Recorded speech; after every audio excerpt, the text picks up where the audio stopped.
Կարևորի մասին հաղորդաշարն է եթերում, բարև ձեզ։ Այսօր մենք կամփոփենք Վայոց ձորում իրականացված ծրագրերը, ինչպես նաև կխոսենք առաջիկա անելիքներից, իսկ իմ հյուրը Վայոց ձորի մարզպետի տեղակալ Բագրատ Սողոմոնյանն է։ Բարև ձեզ, պարոն Սողոմոնյան, շնորհակալ եմ շատ մեր հրավերն ընդունելու համար։ Բարև ձեզ, ես էլ եմ շնորհակալ։ Զրույցը սկսենք ամփոփումից, փորձենք հակիրճ իհարկե ներկայացնել, թե 2024 թվականին մարզում ինչ կարևոր աշխատանքներ են իրականացվել։ Ուրեմն պետք է նշեմ, որ 2024 թվականը որպես աշխատանքային տարի ինքը հագեցած էր եւ արդյունավետ, մարզում եւ համայնքներում ընդհանուր առմամբ նախատեսված սոցիալ-տնտեսական բնույթի ծրագրերը եւ աշխատանքները, որոնք նախատեսված են, հիմնականում հասցվել են ավարտին, ինչ վերաբերվում է նախանշված աշխատանքներին եւ դրանց ընթացքի մասին, բոլոր ծրագրերը հիմնականում իրականացվել են կոնսոլիդացիոն ծրագրերի միջոցով 2024 թվականին խոշորացված 5 համայնքներում Վայոց ձորի իրականացվել է ընդհանուր առմամբ 16 ծրագրեր, ընդհանուր արժեքը կազմել է 1 միլիարդ 128 միլիոն դրամ։ Կոնվենցիոն գումարները կազմել են 668 միլիոն դրամ, իսկ համայնքների մասնաբաժինը 460 միլիոն դրամ։ Հատկանշական է, որ կոնվենցիոն ծրագրերով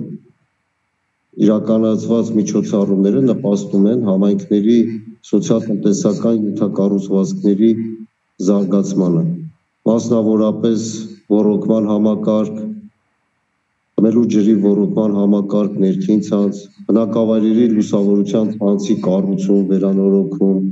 ինչպես նաև իրականացվել են ներհամայնքային ճանապարհների հիմնանորոգման կամ կառուցման աշխատանքներ։ Նշեցի, որ սոցիալական բնույթ միևնույն ժամանակ հատկանշական է, որ խոշորացված Վայք համայնքում Զառիթաբնակավայրում հիմնովին վերանորոգվել է մանկապարտեզի 1 մասնաշենքը եւ ապահովել է համապատասխան գույքով։ Ծրագրի արժեքը կազմել է շուրջ 62 միլիոն դրամ։ Նախկինում մանկապարտեզը հնարավորություն ուներ ընդունելու մոտ 70 սան, իսկ հիմնանորոգումից հետո այդ թիվը հասցվել է մինչև 120 սան ընդունելու տարբերակին։ Երկին բնակավայրում 24 թվականին սկսվել է մանկապարտեզի շինարարությունը եւ հույսով ենք, որ 25 թվականին այն կավարտվի եւ կհանձնվի շահագործման։ Ծրագրի արժեքը կազմում է 344 միլիոն դրամ եւ ունենալու ենք 60 սան ընդունելու հնարավորություն։ Տարին նաև արդյունավետ էր դպրոցաշինության ոլորտում, կառավարության կողմից իրականացվող 300 դպրոցի 500 մանկապարտեզի կառուցման, վերակառուցման, հիմնանորոգման ծրագրի շրջանակներում մարզի Եղեգիս եւ Ողբ բնակավայրերում շահագործման է հանձնվել 2 նոր կրթահամալիր, որոնք ամբողջությամբ ապահովված են նոր գույքով։ Հզորությունները սաների, աշակերտների նախատեսված է 144 տեղ եւ 100 տեղ։ Ներդրումային ծրագրերի գումարը կազմել է 725 միլիոն եւ 737 միլիոն դրամ։ Մեծ ֆինանսական ռեսուրսներ են ներգրավված եղել եւ այսօր իսկ արդեն դրանք գործում են եւ ուսումնական process-ը կազմակերպվում է նոր կրթահամալիրներում։ Ինչ վերաբերում է նախադասված ծրագրերին 25 թվականին, Վայոց ձորի մարզպետի աշխատակազմը արդեն իսկ Հայաստանի Հանրապետության տարածքային կառավարման եւ ենթակառուցվածքների նախարարությունը ներկայացնել համայնքների սոցիալ-տնտեսական ենթակառուցվածքների զարգացմանն ուղղված 12 ծրագրերի փաթեթներ ընդհանուր արժեքով 1 միլիարդ 428 միլիոն դրամ, որից սուբսիդավորվող գումարի չափը կազմում է 55%, իսկ համայնքների մասնաբաժինը 45%։ Միևնույն ժամանակ արդեն իսկ սկսվել է 4 ուսումնական հաստատությունների նոր շենքերի շինարարական աշխատանքները, մասնավորապես Երփինում, Գետափում, Արփիում եւ Քարագլխում։ Ճիշտ ասած մի փոքր խնդիրներ ունեն Քարագլխում աշակերտների տեղավորման հետ կապված, որպեսզի ուսումնական պատասխանը չխաթարվի, բայց աշխատանքներ են տարվել համապատասխան եւ արկա խնդիր արդեն կարգավորված է նորմալ ուսումնական process-ը ընթանում է։ Հատկանշական է եւ կարելի է նշել, որ Արենի համայնքի Արենի բնակավայրում դոնոր կազմակերպությունների եւ բարերարների միջոցով կառուցվել է կրկին նոր մանկապարտեզ, որն արդեն իսկ գործում է 120 սան հզորությամբ։ Ներդրումային գումարը կազմել է մոտ 1 միլիարդ 365 միլիոն դրամ, ինքը արդի ժամանակաշրջանին համապատասխան մանկապարտեզ է իր սարքավորումներով, տեխնիկական եւ գույքային հագեցվածությամբ։ Համայնքներում կարողանում են արդյոք մասնակցել սուբվենցիոն ծրագրերին, այսինքն նկատի ունեմ այդ բյուջեները հերիքում են, որ կարողանան ըստ առաջնահերթության ամեն տարի ինչ որ հարցեր կարգավորել, թե էլի որոշակի նյութական միջոցների սղության պատճառով չեն կարողանում շատ ծրագրեր ներկայացնել համայնքները։ Ոնց հասկացա 12-ը արդեն հաստատված են, ճիշտ հասկացա։ Ընդհանուր առմամբ մեր 5 խոշորացված համայնքներ ընդհանուր առմամբ մշակել են 26 սուբվենցիոն ծրագիր։ Բնականաբար սուբվենցիոն ծրագրեր իրականացնելու համար ֆինանսական ներդրումները համայնքի կողմից նույնպես կան, ունեն իրաց մասնաբաժինը։ Համայնքները այն ռեսուրսը, որ ունեն, որ կարող են իրականացնել ծրագրեր, արդեն իսկ ներկայացրել են։ Իսկ այն ծրագրերը, որոնք առաջնայնություն ունեն հետագայի համար կամ 25 թվականի համար, բնականաբար պետք է համալրեն իրենց ֆոնդային բյուջեները, որպեսզի համապատասխան ծրագրերը կարողանան իրականացնել։ Միևնույն ժամանակ պետք է նշեմ, որ եւ 23 եւ 24 թվականին մարզի 5 համայնքներում պետության կողմից դոտացիոն հատկացումները նույնպես ավելացել են, ինչը իր հերթին նույնպես կարող է տարվա վերջի կտրվածքով, երբ որ կառաջանան, ասենք, վարչական ֆոնդում ֆինանսական ռեսուրսների տնտեսված գումարները կփոխանցվեն ֆոնդային միջոցների հաշվին, որոնք կողմեն նմանատիպ ծրագրերի իրականացմանը։ Հասկանալի է։ Պարոն Սողոմոնյան, իսկ այդքան մեծածավալ շինարարության մեջ կարողանում եք վերահսկել շինարարական աշխատանքների որակը։ Ճիշտ է, դա ձեր գործառույթը չէ այնքան էլ, բայց դե ձեզ համար ամենակարևորն է, որ մարզում կատարված յուրաքանչյուր աշխատանք որակյալ լինի եւ տարիներ շարունակ ծառայի։ Մանավանդ եթե դա դպրոց է, մանավանդ եթե մանկապարտեզ է, մի խոսքով այդպես։ Բոլորը կարևոր են իհարկե։ Հարցը տեղիներ եւ մտահոգիչ է բոլորիս համար։ Ուրեմն մարզպետի հանձնարարությամբ ստեղծվել է աշխատանքային խումբ, մեր քաղաքաշինության վարչության աշխատակիցները ներգրաված են այդ խմբում եւ պարբերաբար այցելություն են կատարում շին հրապարակ։ Ինչի քաղաքաշին վարչության ներկայացուցիչների մասնակցությամբ, որովհետեւ իրանք մասնագիտական առումով ունեն համապատասխան կրթություն եւ որակավորում, մենք արձանագրում ենք թերություններ, եթե իհարկե հայտ են գալիս, ասենք կապված ժամկետների որակի եւ այլի հետ, մենք տեղեկատվություն ենք ներկայացնում քաղաքաշին կոմիտե, կամ երբ որ քաղաքաշին կոմիտեի ներկայացուցիչները այցելում են մարզ, իրենց հետ համատեղ իրականացնում ենք շին հրապարակներ, այցելություններ։ Մարզը հիմնականում գյուղատնտեսական նշանակության այսպես զարգացվածություն ունի, փորձենք հասկանալ նախ ինչպիսի պատկեր ունենք եւ որ ուղղություններն են առավել շատ զարգացած, որոնք զարգանալու միտում ունեն կամ գյուղացիները որքանով են փորձում այսպես ժամանակին համընթաց քայլել։ Մարզում գյուղատնտեսության ոլորտը հիմնականում ունի մի քանի զարգացված ճյուղեր, առաջնային դա խաղողագործությունն է, պտղաբուծությունը, անասնապահությունը, մանր եւ խոշոր եղջերավոր անասունների, ունենք գերային կուլտուրաների արտադրության բազա եւ համաչափ նաեւ կարելի ասել զարգանում է մեղվաբուծությունը, ինչին նպաստում է մարզի բնակչական պայմանները եւ գոտիականությունը։ Ի նկատի ունեմ, որ մենք ունենք ալպիական գոտու ահավոր մեծ տարածքներ, որտեղ որ նպաստում է, ասենք, մեղվաբուծության զարգացմանը։ Առաջնային ճյուղը դա կարելի է համարել խաղողագործությունը։ Անցած տարի 24 թվականին մարզում արտադրվել է շուրջ 6000 տոննա խաղող, հիմնական մասը մոտ 4000 տոննա մթերվել է մարզում գործող գինեգործական կազմակերպությունների կողմից, նրանց թիվը հասնում է 12-ի գինեգործական կազմակերպությունների, 1200-1300 տոննայի շրջանակներում խաղողը մթերվել է Հայաստանի Հանրապետությունում գործունեություն ծավալող այլ գինեգործական կազմակերպությունների կողմից, մի մասն էլ անհատի քաղաքացիները իրենց կողմից շուկայում սպառել են։ Զարգանում է անասնապահությունը, ճիշտ է վերջին տարիներին միտում կա մանր երջերավոր անասունների գլխաքանակի նվազման, բայց խոշոր երջերավոր անասունների գլխաքանակը չի պակասել, հիմնական ուղղությունները մսակաթնային ուղղությունն է, եւ ստե մի կարևոր հանգամանք ունենք, որը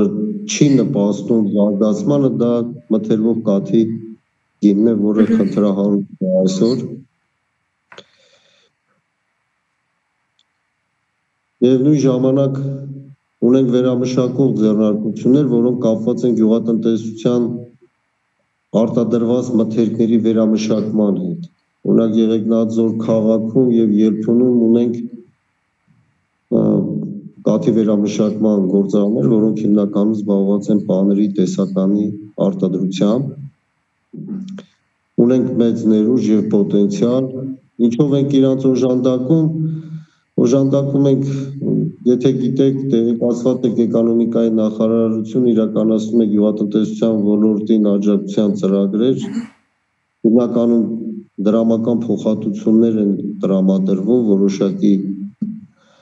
պրոցեսների հետ կապված եւ կա նաեւ վերամշակող կամ գյուղատնտեսական տեխնիկա սարքավորումներ ձեռք բերելու լիզինգային ծրագրեր ցածր տոկոսներով տեխնիկա եւ վերամշակող սարքավորումներ ձեռք բերելու համար։ Անցած տարի մեզ համար շատ խնդրահարույց էր անասնագլխաքանակի սպանդանոցային մսի ապահովման կամ գործունեության հետ կապված խնդիրը, լուրջ միջոցներ ձեռնարկեցինք եւ մասնավոր սեկտորի հետ փոխադարձ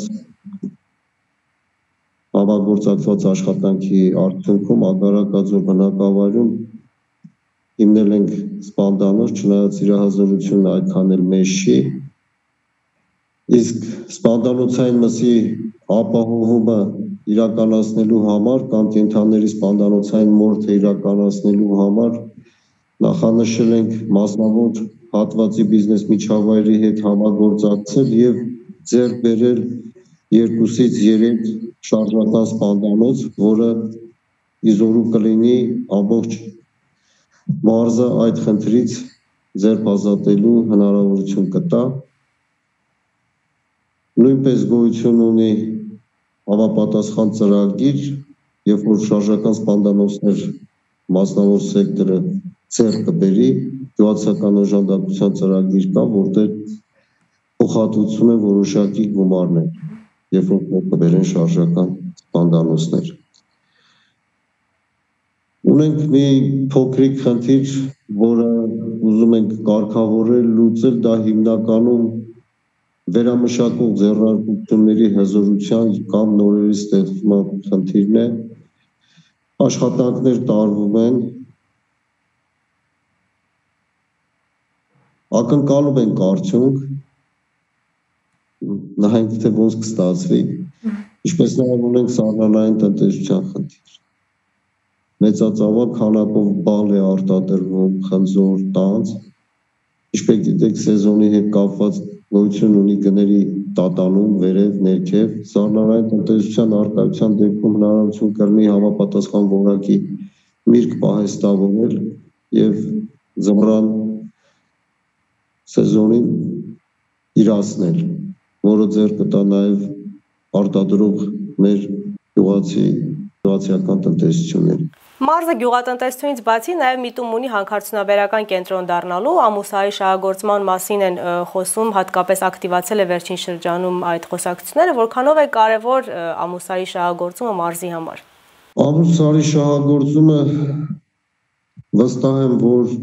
մեծ պոտենցիալ ունի ոչ միայն մարզի, այլև Հայաստանի Հանրապետության համար։ Եթե խոսքը գնում է մարզի համար, որքան որ ես տեղեկացված եմ, այդ կազմակերպություն ունենալու է 1000-ից 1200 նվազագույն աշխատատեղ, առաջինը լուծում ենք աշխատատեղերի և զբաղվածության խնդիրը, ազգաբնակչության ճիշտ է այնտեղ ներգրավվում են սպեցիֆիկ մասնագիտություններ ունեցող անձիկ, բայց ամենայն դեպս մարզի զորու է նաև ապահովել մեկ ուրիշ կադրերով, ապենք վարորդներ, էքսկավատոր, շահագործող և այլն։ Միևնույն ժամանակ համայնքները, կոնկրետ Ջերմուկ համայնքը ունի վարձակալությամբ տրված հողատարածքներ, որը եկամուտ է ապահովելու համայնքներին, լուծվելու է սոցիալական խնդիր չէ, որ այդ գումարները մուտք լինելով համայնքի բյուջե ծախսվել են համայնքի սոցիալ-տնտեսական խնդիրների հաղթահարմանը և լուծմանը։ Միևնույն ժամանակ ընդհանուր առմամբ հարկերի, տուրքերի ձևով մենք լրացուցիչ մուտքեր ենք ունենալու պետական բյուջե, որը նպաստելու է բյուջեի կատարողականի ապահովմանը և բարձրացմանը, ինչպես նաև բոլորս գիտենք, որ Հայաստանի Հանրապետության կառավարությունը նույնպես արդեն իսկ մասնեբաժնի ամուր շահագործող կազմակերպության ընդհանուր 100% անուց բաժնեմասերի մեջ, դա նույնպես լրացուցիչ եկամուտ է ապահովելու Հայաստանի Հանրապետությանը։ Բացի դա 1200 աշխատատեղ ունենալով հանդերձ, ես կարծում եմ, որ կազմակերպության գործունեությունը հնարավորություն է ընձեռնելու նաև մարզում գործող մյուս տնտեսվարող սուբյեկտների շրջանառության ավելացմանը և զարգացմանը։ Այո, բիզնեսի զարգացման համար նախադրյալներ կայացվեն։ Սպասարկման ոլորտ, տրանսպորտի սպասարկման, գազալցակայաններ, վառելիքի վաճառք և այլն։ Անպայման խթանելու է մարզի սոցիալ-տնտեսական զարգացմանը։ Դուք ձեր խոսքում արդեն որոշ խնդիրներից խոսեցիք, բայց հիմա գանք խնդիրներին, մարզում նախանշեք մի քանի խնդիրներ, որոնք որ առաջնահերթ լուծման կարիք ունեն։ Հաշվի առնելով այն հանգամանքը, որ հարաբերական ծրագիր են իրականացվում, ես կուզենայի, որպեսզի մարզում զարգանար բնակարանաշինություն։ Մարզում բացակայում է առաջնային շուկա։ Միևնույն ժամանակ առաջնային շուկայի բացակայության պատճառով երիտասարդ ընտանիքները չեն կարողանում օգտվել եկամտային հարկի հետ վերադարձի միջոցով հիպոթեկային վարկերի ձևակերպում։ Սա շատ կարևոր լուրջ խնդիր է։ Պետք է համատեղ համայնքի ղեկավարների հետ աշխատանքներ և ջանքեր տանենք, որպեսզի կառուցապատողներին կարողանանք շահագրգռել և ներգրավել մարզի տարածքում բնակարանաշինություն իրականացնելու, որպեսզի արտահոսք չլինի մարզերից և մարզի քաղաքներից դեպի Երևան։ Դա ես ամենամեծ կարևոր խնդիրն եմ համարում։ Երկրորդը համարում եմ մեր ներհամայնքային կամ միջհամայնքային ճանապարհների իրավիճակը, կարգավիճակը։ Ճիշտ է, կառավարությունը շատ լուրջ մոտենում է այդ խնդրի լուծմանը, հաշվի առնելով այն հանգամանքը, որ տասնամյակներ շարունակ նմանատիպ աշխատանքներ չեն իրականացվել և մեծածավալ աշխատանք կա իրականացնելու համար և դա մեծ ռեսուրսներ են պահանջում ֆինանսական։ Հուսով եմ, որ թեկուզ փուլային կարգով որոշակի ժամանակահատվածում, բայց մոտ ապա կարողանանք վերջնական լուծում տալ նմանատիպ խնդիրների։ Մարզի խնդիրներին ավելանում է նաև արջերը, սեզոնային այսպես բնույթ ունի, եթե ճանապարհը կարող եք տարիների ընթացքում սարքել, դպրոցը, մանկապարտեզը կարող եք սարքել, բայց այս բնության դեմ պայքարը մի քիչ ավելի բարդացնում է էլի խնդիրը։ Եթե չեմ սխալվում, դա համարվում է բարդ խնդիրներից մեկը մարզի։ Ինչ կասեք այս առումով, ինչ է արվում եւ ինչ պատկեր ունեք, արդյոք տուժած գյուղատնտեսներին կարողանում ենք համապատասխան օգնություն տրամադրել եւ ինչպես եք փորձում պայքարել սրա դեմ։ Ընդհանուր առմամբ բոլորս գիտենք, որ կար արջը, գորշ արջը գրանցված է կարմիր գրքում եւ պահպանվում է օրենքով։ Եվ մեր տարածաշրջանում բնակվող արջերը մեր համայնքի հիմնականում Եղեգիս համայնքի մի շարք բնակավայրերին բարբերաբար վնաս են պատճառում։ Դրանք հիմնականում Քարագլուխ, Գողթանիկ, Շատին եւ Աղանդյաձոր բնակավայրերն են։ Նախադեպերը 24 թվականին շատ էին։ Ես դրա հիմնական պատճառը գտնում եմ այն է, որ արջերի բնակության վայրում առկա է գերային բազայի պակաս։ Դրա համար էլ արջերը մուտք են գործում բնակավայրերի տարածք, որպեսզի իրենց ապահովեն սննդով։ Ձեռնարկել ենք անցած տարի համապատասխան աշխատանքներ ենք իրականացրել բնապահպանական ծրագրեր իրականացնող հիմնադրամների հետ։ Ինչ ենք արել, ձեռք ենք բերել, մենք չէ, իրանք, ձեռք են բերել խնդրանց եւ իրաց բնակավայրերում, որտեղ որ իրանք տեղակայված են, լցրել են այնտեղ, որպեսզի արջը կարողանա իր սննդի հարցը լուծի, որպեսզի բնակավայր չմտնի։ Կանխարգելից որպես աշխատանք Քարագլուխ եւ Գողթանիկ բնակավայրերի հարակից տարածքում իրականացվել է վայրի տանձի, խնձորի, նշենու, տնկիների տնկման գործընթաց։ Գողթանիկում 25 հեկտար, իսկ Քարագլխում 10 հեկտար։ Ճիշտ է, այս տարի չէ, հույսով ենք 26 թվականին արդեն իրանք այդ տնկիները երբ որ արդեն բեր կտան, կապահովեն սննդակարգ արջերի եւ հույսով ենք, որ էլ համայնք չեն ներխուժի։ Միևնույն ժամանակ բնապահպանական կազմակերպությունների կողմից Եղեգիս համայնքին անցած տարի տրամադրվել է 29 էլեկտրական հովիվ, որ հնարավորություն է տալիս տարածքները ցանկապատել, մեղվանտանիքները ցանկապատել, որպեսզի արջը ներթափանցի համապատասխան տարածք եւ վնաս չտա։ Եղեգիս համայնքում տեղադրվել է 40 կիլովատ հզորությամբ ֆոտովոլտային էլեկտրոնային կայան, ներդրումը կազմել է շուրջ 7 միլիոն դրամ։ Նպատակը այն է, որպեսզի արտադրված էլեկտրաէներգիայի գումարը ուղղվի արջի կողմից պատճառած վնասների փոխհատուցմանը։ Տեղադրվել է անցած տարի, ճիշտ է, գումարը այդքան մեծ չի կազմել եւ հնարավոր չէր ամբողջ վնասը փոխհատուցել, բայց որոշակի չափով փոխհատուցումներ տրվել են ազգաբնակչությանը, որոնք տուժել են արջի բնակավայր ներթափանցելու հետևանքով։ Իսկ օրենքի սահմաններում պետական բանով սահմանված չկա փոխհատուցում գյուղացիներին արջից տուժելու դեպքերում, թե դա բնական աղետ չի համարվում։ Չէ, չկա։ Բնական աղետ չի, դե հիմա ասենք մենք էլ բնության մի մասնիկն ենք, պետք է համարվենք եւ համատեղ բնակվենք։ Ուղղակի մենք որպես բանական մենք հնարավորություններ պետք է ստեղծենք, որպեսզի արջը չմտնի, մի չգործի համայնք։ Դրա համար եմ ասում, որ գերային բազայի ապահովումը արջի համար հնարավորություն կձեռնի, որպեսզի արջը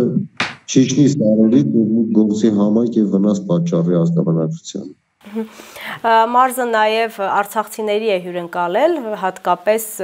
վերջին իրադարձություններից հետո 23 թվականի սեպտեմբերի 19-ի։ Ընդհանուր պատկեր եթե տալու լինեք, քանի ընտանիք է շարունակում ապրել Վայոց ձորում եւ հիմնական որ բնակավայրերում են, այսպես ասած, իրենց երկրորդ տունը գտել եւ ինչպես է կարողացել նրանց կարիքները հոգալ։ 23 թվականի սեպտեմբերին, երբ որ Լեռնային Ղարաբաղից ազգաբնակչությունը տեղահանվեց, հիմնականում հավաքաշարման գործընթացը իրականացվում էր Վայք քաղաքում, մեծածավալ եւ բանր աշխատանք է կատարվել, օր ու գիշեր աշխատել են համայնքապետարանի, մարզպետարանի աշխատակիցները, որ քաղաքացիներին հաշվառեն եւ տվյալ պահին կարողանան տեղաբաշխել ժամանակավորապես, մինչեւ դրանից հետո տեղավորել ենք հիմնական։ Ներկա պահին մարզի տարածքում բնակվում է շուրջ 330 ընտանիք, մոտ 1220 անձ, բնականաբար տարբեր սեռատարիքային խմբի կառուցվածքով։ Տենդենց կա, որին ես չեմ աջակցում, մի փոքր բացաբար եմ վերաբերվում, մեր տեղահանված Լեռնային Ղարաբաղից տեղահանված ազգաբնակչությունը հիմնականում ցանկություն ունի ապրելու քաղաքային համայնքներում, բնակավայրերում։ Մեծամասամբ տեղակայված են Եղեգնաձոր քաղաքում 324 անձ, Ջերմուկ քաղաքում 146 անձ, Վայ քաղաքում 157, Արենի համայնքում 72, Եղեգիս բնակավայրում 30, այլ կերպ ասած գյուղական բնակավայրերում մաշվածությունը շատ ցածր է։ Ինչ վերաբերվում է այն հարցին, ինչ միջոցներ ենք ձեռնարկել եւ ձեռնարկում ենք շարունակաբար եւ պարբերաբար, Վայոց ձորի մարզպետի հանձնարարությամբ ստեղծված է աշխատանքային խումբ, որը պարբերաբար այցելություններ է կատարում բնակավայրեր, անմիջապես տեղում հանդիպում ենք Լեռնային Ղարաբաղից տեղահանված անձանց հետ, տեղում ուսումնասիրելու իրենց առկա խնդիրները սոցիալ-տնտեսական հնարավորության դեպքում օպերատիվ եւ արագ լուծումներ տալու կամ գտնելու ուղղությամբ աշխատանքներ ենք տանում։ Պետք է նշեմ, որ առ այսօր Հայաստանի Հանրապետության կառավարության եւ տարբեր բարեգործական կազմակերպությունների կողմից իրականացվել են տարբեր ծրագրեր եւ օգնության կարգով մեր հայրենակիցներին տրամադրվել է օգնություն եւ սննդի եւ հագուստի, ջեռուցիչների, տեխնիկայի կենցաղային, հագուստի, անհատական սանիտարական պարագաների ձևով։ Ներկա պահին աշխատանքներ կատարելուց, մեծածավալ աշխատանքներ կատարելուց հետո այս պահին մենք ընդհանրապես հյուրատներում, հյուրանոցներում կամ ճամբարներում, ինչ-որ հասարակական շենքերում բնակվող Լեռնային Ղարաբաղից տեղահանված քաղաքացիներ չունենք։ Բոլորն արդեն տեղավորվել են անհատական տներում, բնակարաններում, բոլորը ստացել եւ ստանում են պետության կողմից ֆինանսական աջակցությունը հասանելիք, իսկ այցելությունների ընթացքում ներկա պահին, որը շարունակական է հիմնականում յուրաքանչյուր շաբաթվա ուրբաթ-օրը, որը կատարում ենք այցելություն, հիմնականում նպատակը պետության կողմից բնակարանային աջակցության ապահովման ծրագրերի իրազեկումն է։ Դա ընթացնում ենք ծրագրին, նրանց փուլային տարբերակները որոնք են, ըստ բնակավայրերի որքան է կազմում ֆինանսավորումը, ըստ շնչերի թվի տարվում է բացատրական աշխատանք, որպեսզի քաղաքացիները իրենք իսկ միջոցներ ձեռնարկեն հասարակության հետ ինտեգրվելու եւ իրենց կյանքը կազմակերպելու համար։ Պետք է ասեմ, որ մեծ ուշադրություն ենք դարձնում տեղահանված անձանց աշխատանքի տեղավորմանը, քանի որ աշխատանք գտնելը այդքան էլ հեշտ չէ, բայց մեր կողմից ձեռնարկվում են միջոցներ, որպեսզի տեղավորենք աշխատանքի, աշխատունակ տարիքի անձանցից 40%-ը արդեն իսկ ներգրաված են աշխատանքում, ունեն ստաբիլ աշխատանք, հիմնականում մոտ 80%-ը զբաղվում է, ընդգրկված է շինարարության կամ հանրային սննդի կամ սպասարկման ոլորտում, իսկ 13%-ը աշխատում են հանրակրթական ուսումնական հաստատություններում, կամ որպես մանկավարժ, կամ որպես սպասարկող անձնակազմ։ Մարզը նաև զբոսաշրջային ուղղվածություն ունի, մի քանի վայրեր հատկապես այցեքարտն են Վայոց ձորի համար, ինչ ենք անում ոլորտը ել ավելի զարգացնելու համար։ Գաղտնիք չեմ ասի, որ Վայոց ձորում գտնվում է մեր Հայաստանի Հանրապետության ամենատեսարժան վայրերից մեկը Ջերմուկ քաղաքը, որը ոչ միայն հանրապետությունում, այլ նաև ամբողջ աշխարհում հայտնի է իր բուժիչ հանքային ջրով ջերմուկով։ Գիտեք, որ գործում են բազմաթիվ հանգստյան տներ, առողջարանային, եւ ինչպես գիտեք, մեր եւ հայրենակիցների եւ արտերկրից շատ մարդիկ են գալիս այնտեղ կազմակերպելու համար։ Ներկա պահին Ջերմուկ քաղաքը այդ ոլորտում կարելի ասել խնդիրներ չունի, բայց ներդրումները շարունակական են։ Մասնավոր հատվածը բիզնես միջավայրը ներդրումներ շարունակում է կատարել, հատկապես հիմա անցել են փոքրիկ հենց հյուրատների կառուցմանը, որը ավելի քիչ ֆինանսական ներդրումներ է պահանջում, չնայած կապված սեզոնի հետ աշխատում են եւ որքան որ ես տեղյակ եմ դժգոհություններ չունեն։ Ինչ վերաբերվում է ընդհանուր մարզին, ուրեմն Հայաստանի Հանրապետության կառավարությունը արդեն իսկ մշակել է զբոսաշրջության 10 կլաստեր, որից 3-ը բաժին է ընկել Վայոց ձորին եւ իրականացնելու է Վայոց ձորում, հիմնականում Արենի, Եղեգիս եւ Ջերմուկ համայնքում բնականաբար նախանշված են մեծ ֆինանսական միջոցների ներդրում զբոսաշրջանը զբոսաշրջության ենթակառուցվածքների կատարելագործմանը, կառուցմանը եւ վերակառուցմանը, բնականաբար, որը հնարավորություն է տալու զբոսաշրջիկների լայն հոգի ապահովումը։ Միևնույն ժամանակ Գեղեցիկ համայնքում մեծ պոտենցիալ կա փոքր եւ միջին բիզնեսի զարգացմանը, հյուրատների կառուցմանը, հանգստի գոտիների ձևավորմանը, կառուցմանը։ Ընդհանուր առմամբ ես օրինակ մի թիվ կուզենայի մատնանշել, Գեղեցիկ համայնքի կլաստերին նախատեսված դրամական միջոցները կազմում են շուրջ 5 միլիարդ դրամ։ Ահա որ մեծ ֆինանսական միջոցներ են, ես կարծում եմ, որ նմանատիպ ֆինանսական միջոցների ներդրումը արդյունք է տալու զբոսաշրջության զարգացմանը։ Վայոց ձորի մարզպետարանի աշխատակազմը իր գործառույթներից ելնելով սերտ համագործակցում է էկոնոմիկայի նախարարության զբոսաշրջության կոմիտեի հետ։ Մենք անցած տարի մասնակցել ենք Ճանաչիր Հայաստանը խորագրով կազմակերպված ցուցահանդեսին, որտեղ հնարավորություն է մեզ ընձեռվել ներկայացնելու մարզի զբոսաշրջային ներուժը։ Միևնույն ժամանակ համագործակցելով զբոսաշրջության կոմիտեի հետ մշակվել եւ առաջարկություն է ներկայացվել տեղեկատվական վահանակների տեղադրման հետ կապված, որի փոքր ինֆորմացիա կտրամադրի տեղադրման վայրի կամ ինչպես տեղ հասնել կամ մի փոքր պատմական ակնարկ ինչի մասին է խոսքը գնում։ Եվ կուզենայի նշել, որ Վայոց ձորի մարզը պատմամշակութային կոթողների տեղանքի հետ կապված հարուստ է եւ բազմազան, ունենք շուրջ պատմամշակութային 1400 տեղ եւ կառույց, տարաբնույթ ունենք եկեղեցիներ, վանքեր, խաչքարեր եւ այլն։ Կարծում եմ, որ մեր զբոսաշրջիկները շատ երկար ժամանակ պետք է մեզ այցելեն, որպեսզի կարողանան հասցնել այդքան տեսարժան վայրեր այցելել եւ ունկնդրել։ Հոսա Օմնյան, ներդրումներ անելուց բացի նաև կարևոր է, որ հասարակության գիտելիքը բարձրանա այդ առումով, ինչպես կարողանան զբոսաշրջիկին տեղում պահել, նրան սպասարկել, այսպես ասած։ Այդ ուղղությամբ որևէ աշխատանքներ կատարվում են, գուցե որ դա մարզպետարանի ենթակայության չէ, մարզպետարանի, այսպես ասած, գործը չէ մարդկանց վերապատրաստելը, բայց այնուամենայնիվ սա էլ կարևոր բաղադրիչ է, որպեսզի կարողանանք էլ ավելի բարձրացնել մակարդակը սպասարկման։ Մեր այցելությունների ընթացքում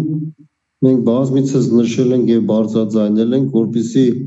մենք կարողանանք ապահովել զբոսաշրջիկների ներհոսք մարզ կամ ընդհանուր առմամբ Հայաստանի Հանրապետություն, ես գտնում եմ երկու կարևոր բաղադրիչ կա։ Առաջինը գնային քաղաքականություն եւ սպասարկման որակի բարելավում։ Սպասարկման որակի բարելավում եսի նկատի ունեմ սննդակարգ, ապրելու պայմաններ, տեղակայման պայմաններ, ավտոկայանատեղիներ, չգիտեմ, հանրային ցանհանգույցներ մայրուղիներին, տարաբնույթ կարելի է թվարկել։ Եվ պետք է նշեմ, որ ինքնակրթմամբ պետք է զբաղվենք համապատասխան ոլորտի հետ կապված, այսինքն մեր գիտելիքները պետք է բազմազան լինեն, խորացված լինեն, պետք է պատկերացում կազմենք, թե ինչի մասին է խոսքը, պետք է կարողանանք միջազգային փորձ ուսումնասիրել եւ հնարավորության դեպքում ներդնել մեր տարածաշրջանում։ Խնդիրները բազմաթիվ են։ Յուրաքանչյուր տարածաշրջան կամ բնակավայր ունի իր առանձնակի դժվարությունները, խնդիրները, բայց ելի եմ ասում, կրթական մակարդակը միանշանակ շատ կարևոր է։ Իսկ կրթական մակարդակը ես գտնում եմ, որ յուրաքանչյուր անձ բարբերաբար իր ոլորտին համապատասխան գրականության, չգիտեմ, հոդվածների միջոցով պետք է ինֆորմացիա տալի, որպեսզի ինքը հասնի համապատասխան արդյունքի։ Եվ փորձենք եզրափակել մեր զրույցը, իհարկե շատ երկար կարելի է մարզից խոսել, մարզի խնդիրներից եւ անելիքներից, որպես ամփոփում նախ ասվածին ինչ կավելացնեք, եւ մենք ավանդական այսպիսի հարց ունենք, որ միշտ տալիս ենք, որն է այն գլխավոր խնդիրը մարզում, որի լուծումը դեռևս մոտ ապագայում չեք պատկերացնում։ Ես օրինակ կուզենայի, որ Վայոց ձորի մարզում մեկը արդեն նշեցի, հարցազրույցի ընթացքում դա բնակարանաշինությունն էր։ Եվ երկրորդը կնշեմ վերամշակող ձեռնարկությունների հիմնում, արդյունաբերական ձեռնարկությունների հիմնում։ Ընդհանուր առմամբ տնտեսության ողնաշարը արդյունաբերական ձեռնարկությունները կամ վերամշակող ձեռնարկությունները, որոնք ստեղծում են հավելյալ արժեք։ Սպասարկման ոլորտը ինքը ճիշտ է, պոտենցիալ ունի, բայց սահմանափակ է ռեսուրսը, հիմնականում սահմանափակվում է տեղի ազգաբնակության ներուժի կամ զբոսաշրջիկների ներուժի կամ այն ներուժը, որը անցնում է տարանցիկ, օրինակ Վայոց ձորով անցնում է դեպի Սյունիքի մարզ։ Իսկ ֆունդամենտալ, որպեսզի մարզը ակտիվ զարգանա, ես գտնում եմ երկու կարևոր ճյուղ՝ արդյունաբերություն եւ վերամշակող արդյունաբերություն, որը մեծ ռեսուրս ունի, ինչ առումով ռեսուրս, մարզը ոտքի կանգնեցնելու։ Խնդիրը կայանում է համապատասխան ներդրողներ, որ չկան,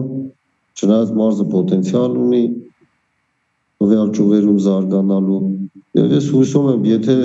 ոչ այսօր, մոտ ապագայում կգտնվեն բիզնեսմեններ, որոնք այդ ներդրումը կանեն եւ մարզի վիճակը սոցիալ-տնտեսական ավելի կբարելավի։ Շնորհակալ եմ շատ, պարոն Սողոմոնյան, հետաքրքիր հարցազրույցի համար։ Ես եմ շնորհակալ։ Կարևորի մասին հաղորդաշարն էր եթերում, այսօր մենք խոսեցինք Վայոց ձորում իրականացված աշխատանքներից եւ առաջիկա անելիքներից, իսկ իմ հյուրը Վայոց ձորի մարզպետի տեղակալ Բագրատ Սողոմոնյանն էր։ Հաջողություն։